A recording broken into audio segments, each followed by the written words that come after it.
Pemirsa, Anda kembali di Breaking News Metro TV.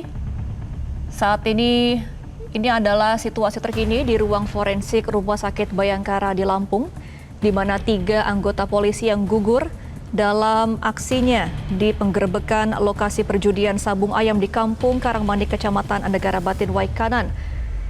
Ketiga korban dibawa ke Rumah Sakit Bayangkara untuk dilakukan otopsi lebih lanjut. Sebelumnya, 3 anggota kepolisian dari Polres Waikanan yaitu Ibtu Lusianto, Kapolsek Negara Batin Polres Waikanan, Bribka Petrus Aprianto, dan juga Bribda M. Galip Surya Ganta gugur ketika melakukan penggerbekan di lokasi perjudian sabung ayam di Kampung Karangmanik, Kecamatan Negara Batin, Waikanan pada hari Senin kemarin sekitar pukul 16.50 waktu Indonesia Barat. Insiden ini berujung tragis setelah para pelaku dari perjudian sabung ayam melakukan perlawanan dengan senjata api.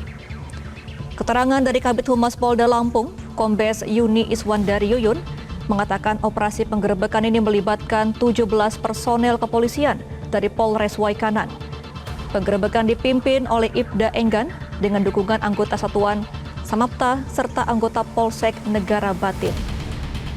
Saat tiba di lokasi untuk prosesi penggerbekan, petugas langsung melakukan upaya pembubaran dan penangkapan terhadap para pelaku perjudian sabung ayam. Namun situasi berubah tegang ketika sekelompok orang tak dikenal yang berada di area tersebut melepaskan tembakan senjata api ke arah petugas.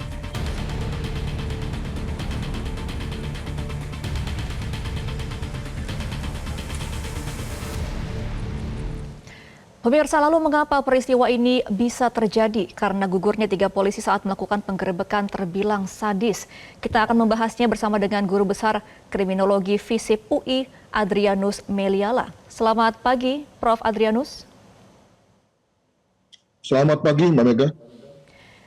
Ya, Prof. Adrianus, ini ada penggerbekan dari lokasi judi sabung ayam. Ada aksi tembak senjata api sampai ada 3 polisi gugur. Mengapa bisa sesadis ini, Prof? Mari kita duduk ke dulu masalahnya, bahwa ada kegiatan sabung ayam itu kelihatannya itu sesuatu yang marak ya di lingkungan tersebut, di wilayah tersebut. Dan kegiatan itu biasanya kan kemudian ada konteks uang yang terlibat, ya, ada uang yang beredar, ya, maka lalu menarik perhatian banyak orang, ada banyak orang berkepentingan dengan kegiatan tersebut untuk tidak diganggu, begitu. Nah, maka lalu menjadi wajar juga kalau kemudian ketika ada pihak yang berusaha untuk membubarkan seperti dalam hal ini kepolisian, maka kemudian ada pihak yang melawan. Sampai situ saya kira ini hal yang biasa. Ada satu tindakan pidana, pelakunya atau yang terlibat tidak mau kesenangannya diganggu dan melawan. Sampai situ sih semua saya kira wajar ya. Maka kemudian dalam rangka meresponnya, maka kepolisian itu mengerahkan petugas yang lumayan besar tuh, 17 orang ya. Dan saya duga ini adalah satu operasi yang bersifat resmi ya. Ada surat tugasnya, mengingat dari bahwa ada beberapa anggota yang berasal dari berbagai satuan yang berbeda, ya, satuan wilayah atau satuan fungsi yang berbeda, maka tentu perlu ada satu tugas khusus untuk kemudian membuat mereka bisa melakukan satu kegiatan yang bersama-sama tersebut dalam rangka satu kegiatan penegakan hukum penggerbekan. Nah, dengan kata lain, dari pihak kepolisian juga nampaknya sudah berantisipasi bahwa mereka akan mendapatkan satu respons yang keras, begitu. Nah, tetapi yang kemudian tidak diduga adalah dua. Pertama adalah bahwa nampaknya lokasi itu dimiliki oleh aparat yang lain yang dalam hal ini lalu kemudian menguasai senjata api. Dan yang kedua adalah bahwa ternyata tidak hanya sampai pada penguasaan senjata api, tapi lalu kemudian oknum aparat itu kemudian lalu mengeluarkan senjata, bahkan kemudian sampai pada penembakan. Nah, di situ soalnya. Nah, terhadap dua hal itu, maka saya juga kemudian lalu bertanya dalam diri hati saya sendiri, apakah ketika kepolisian memutuskan untuk melakukan operasi besar seperti itu tidak ada intelnya. Tidak ada intelnya untuk kemudian bisa mendeteksi dulu siapa misalnya pihak di belakang ini, ya. Jangan-jangan ada kekuatan yang mengamankan, ya, yang menjadi pemberi proteksi atas kegiatan tersebut, dan pemberi proteksi itu adalah ada oknum aparat. Sebab kalau misalnya polisi tahu bahwa di balik kegiatan itu ada oknum aparat, maka kemungkinan besar dari pengalaman selama ini, kepolisian pasti akan melakukan satu metode bertindak yang lain, cara bertindak yang lain, tidak dengan cara bertindak yang bersifat frontal seperti itu. Ya, jadi saya kira saya tidak dalam posisi menyalahkan, namun jika misalnya polisi tahu situasi itu sejak awal, maka tentu cara bertindaknya berbeda. Nah, maka ketika dalam hal ini polisi tidak tahu bahwa ada oknum aparat yang berada di baliknya, nah maka polisi nampaknya juga tidak siap ketika menghadapi situasi di mana oknum itu kemudian tidak hanya menguasai senjata, tapi juga kemudian menggunakan senjata itu untuk melawan. Sampai sini, maka kemudian terjadilah konteks gugurnya 3 orang anggota polisi tersebut. Demikian, Mbak. Iya, Prof. Adrianus, sebelumnya kan pihak dari Kapendam 2 Sriwijaya, Kolonel Eka Saputra mengatakan bahwa untuk saat ini melakukan investigasi jika ada keterlibatan dari oknum TNI. Nah, misalnya nanti terkonfirmasi ada keterlibatan dari oknum TNI, bagaimana nanti hasilnya? Ya, kembali kepada kebiasaan selama ini, maka kemudian pihak yang terlibat tersebut kemudian lalu akan diproses oleh proses peradilan militer, disidik oleh POM, lalu kemudian dituntut oleh auditor militer dan kemudian dibawa ke pengadilan militer. Moga-moga begitu ya. Mengapa saya mengatakan moga-moga begitu? Karena ya tentu selalu dalam hal ini tentu pihak militer mungkin punya pertimbangan lain gitu ya untuk kemudian melihat situasi itu. Itu yang pertama. Yang kedua juga ini juga menarik ya cara melihat respons kepolisian yang nampaknya ketika melihat situasi itu lalu kemudian lebih berada pada situasi submisif, ya, tidak marah, tidak reaktif dan seterusnya, lebih submisif untuk kemudian melihat pada bagaimana teman-teman TNI lalu melihat memperlakukan kondisi ini. Nah, maka lalu kemudian tak terhindarkan kemudian nanti mungkin pada saat 1-2 hari ke depan orang akan mulai berbicara politis, ya. Saya di sini sebagai bukan orang yang berpikir politis tentu tidak akan ngomong itu, tapi paling tidak ini menjadi hal yang bahan gorengan ini ya, ketika hari-hari ini kita akan masih ngomong soal pembahasan RUU TNI misalnya, maka tentu ini menjadi satu berita yang tidak menyenangkan bagi pihak-pihak terkait dengan situasi pembahasan RUU TNI tersebut. Demikian, Mbak. Iya, Prof. Adrianus tadi sebelumnya mention bahwa memang ada 17 anggota polisi diturunkan untuk melakukan penggerebekan dari satuan fungsi yang berbeda. Berarti kan kita simpulkan sudah ada persiapan sebenarnya. Tetapi ketika mereka tidak mengantisipasi adanya senjata api yang dikeluarkan begitu ya oleh para pelaku, berarti kan memang tidak ada intel lebih mendalam untuk melakukan investigasi sebelum melakukan penggerebekan. Nah, apakah memang ada prosedur yang terlewati ketika akan melakukan penggerebekan? Tentu kalau prosedur sepenuhnya itu kewenangan kepolisian ya, namun ini soal cara bertindak.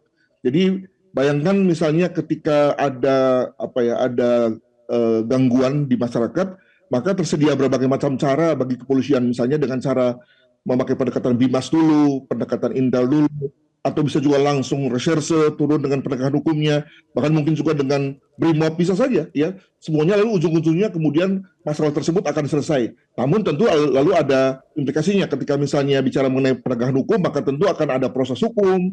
Kalau BIMAS nanti adakan misalnya kegiatan musyawarah, silaturahmi, itu khas-khas seperti itu.